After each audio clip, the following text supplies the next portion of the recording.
The film begins with a young money-hungry man named Jordan Belfort. He is 22 years old and just starting out on Wall Street as a broker. There he meets one of the higher-ups, Mark Hanna, who makes a lot more money than the other guys and is willing to teach Jordan a thing or two about the high life on Wall Street. Jordan loses his mind when he sees how the trading floor looks, cooking him in seconds with the sheer intensity of adrenaline created by money. Later, Hanna invites Jordan to lunch and tells him what he needs to focus on in order to advance his profession. He informs him that making money as a broker isn't about making his clients wealthy, but rather making himself wealthy. A broker's job in the crude poetry of Wall Street money-making is to sell his clients' dreams while putting real money in his own pockets. Jordan, though, still has some moral reservations about the concept. Jordan learns the ins and outs of the industry over the next 6 months as he prepares to obtain the license that will allow him to buy and sell securities on the stock exchange. Unfortunately, on his first day as a licensed broker, the stock market fell on what is known as Black Monday, resulting in him and many others losing their jobs.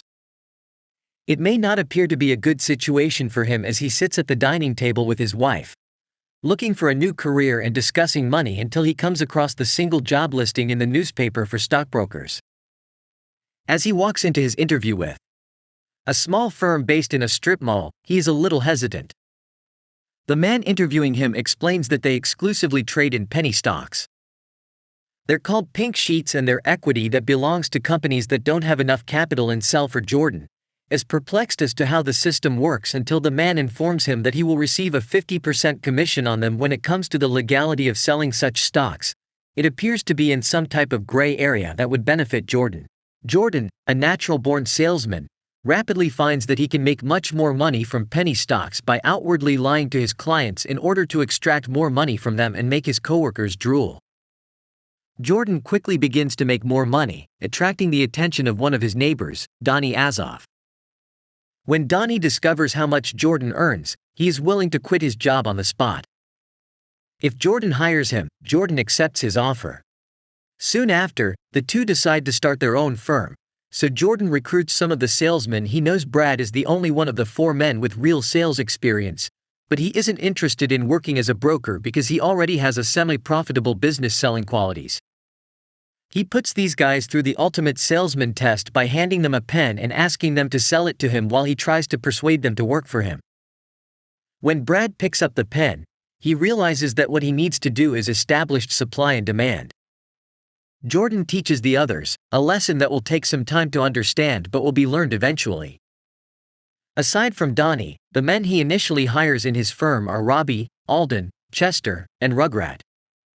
They start to make money, but Jordan soon realizes that they can make even more money if he can train his brokers to sound sophisticated enough to sell stocks to individuals with real money. He renames the company, the Stratton Oakmont, and their quest for riches begins. His men go from schmucks to proper salesmen thanks to the coaching procedure, and he's able to take the company to the next level in no time. Furthermore, they rapidly expand in size, attracting the attention of Forbes magazine as well as the FBI. Forbes dubs him the Wolf of Wall Street because he sees right through his phony Robin Hood game in which he exploits low-income people into ruthless brokers who only care about stuffing their own pockets and, most importantly, his own. The movie continues to the Stratton Oakmont parties where Jordan's life changes again.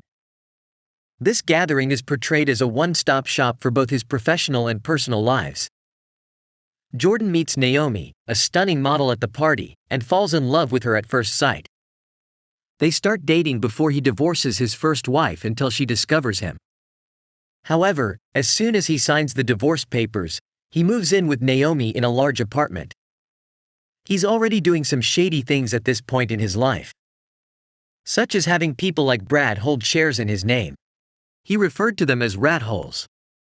Jordan would raise the stock's price, then Brad would sell it and give Jordan the majority of the earnings in cash to stay under the radar of the Securities and Exchange Commission. He engages Manny Riskin, dubbed the voice of doom by the media. Meanwhile, he mistreats SEC lawyers and bugs the office where they work so he can learn about anything they could find odd. Making that type of money pushes Jordan to live even more extravagantly, so once he asks Naomi to marry him, He begins living the glamorous life and then marries Naomi in the Bahamas with all of his friends and acquaintances. He buys Naomi a yacht as a wedding present and they spend their honeymoon on it. They then return to one of the world's most expensive properties, which is staffed by a variety of people as well as 2 guards who work in shifts. 18 months later, his marriage is already in peril due to his extensive drug usage and ever-increasing lovemaking requirements. His work life, on the other hand, was booming. The Steve Madden IPO was about to go public. Donnie and Jordan covertly owned 85% of the company. That high proportion was all in the name of Jordan's and Donnie's rattles, and it was unacceptably high from a legal standpoint. But they were both ready to play the game and make a fortune by inducing the brokers they instructed to sell stocks like mad. They were doing such a good job, in fact, that the FBI's interest in the company grew at the same rate as the value of Steve Madden. Stock agent Denham was already keeping track of their development as a firm. Noting how quickly they were rising to new heights and Jordan was becoming wealthier, Jordan panics a little when he receives a call from the videographer who captured his wedding, notifying him that the FBI has issued a subpoena for all of the video footage. Jordan starts the conversation smoothly, providing Denham with a whole list of his associates' names, but then takes a different route, attempting to pay the agent to work for him. But Denham states that bribes aren't something he's interested in. Jordan becomes enraged at first, then panicked as he considers where and how he may hide his money from federal officials.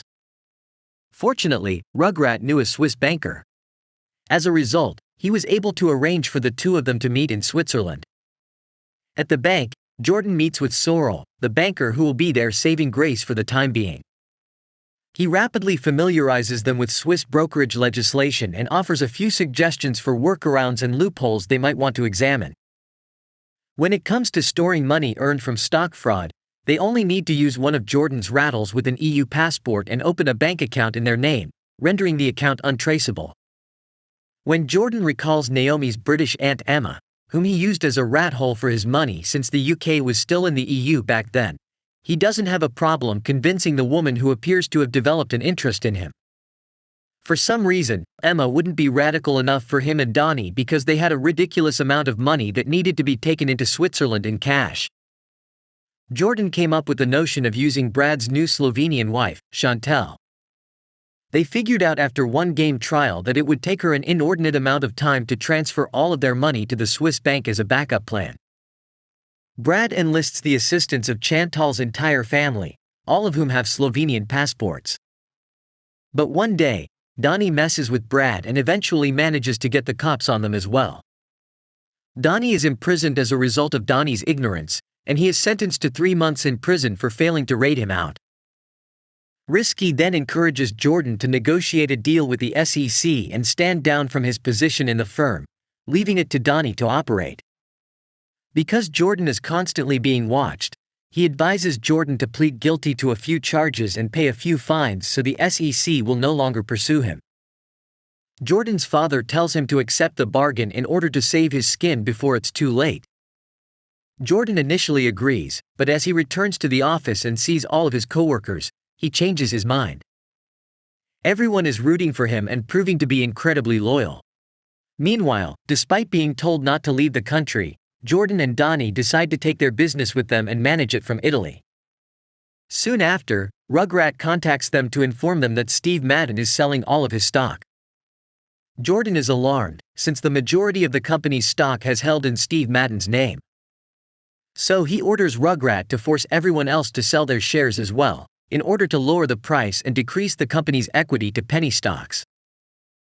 To make matters worse, his Aunt Emma dies, and if he doesn't go to Switzerland to take over her account, it will be permanently frozen. The yacht runs into some problems on the route to Monaco from where they would travel to Switzerland, and they almost sink. The Italian Coast Guard saves Jordan, Donnie, and their families from drowning, but that doesn't stop the rest of the difficulties. 2 years later, Jordan is apprehended by the FBI. Rugrat and Sorrow were apparently apprehended on American soil because the banker was involved in some other shady dealings on the side, but he turned on Jordan to save his own skin with the feds. Jordan is charged with criminal counts ranging from money laundering to obstruction of justice, and he is confined in his home after paying his bail. He stands to lose everything substantial in his life, including his wife and children. In the coming time of his life, when the FBI begs him to rat out Donnie and the rest of his team, he refuses because Donnie has promised to help him with the financial side of things. When Naomi's relationship with Jordan begins to deteriorate, she decides to divorce with Jordan and take their child with her. Jordan becomes enraged and punches her, but then he learns that if he wants to keep something in his life, he must change. Jordan has no choice. He accepts the FBI's second offer of cooperation with a heavy heart, but with some pragmatism left in him. Jordan returns to the office wearing a wire in an attempt to elicit information from Donnie, but he can't go through with it. He informs Donnie that he is wearing a wire and refrains from discussing the unlawful parts of their activity. Unfortunately, Donnie now realizes that the feds are also chasing him. He uses the same message to inform on Jordan and make peace with the FBI for his misdeeds. Despite not wanting to do it in the first place, Jordan is forced to give up everything after being arrested in exchange for a 3-year sentence in a small Nevada jail with a tennis court facility. He is released from prison. He pursues a career advising others on how to become better salesmen, while selling him the idea of making it large. Jordan passes a pen to someone during one of his seminars and asks him to sell it to him. And this is the end of this movie. I hope you enjoyed it. Make sure to like, subscribe and turn on the notification bell for daily updates of movie recaps like this. Comment what movie you want next. Thanks for watching.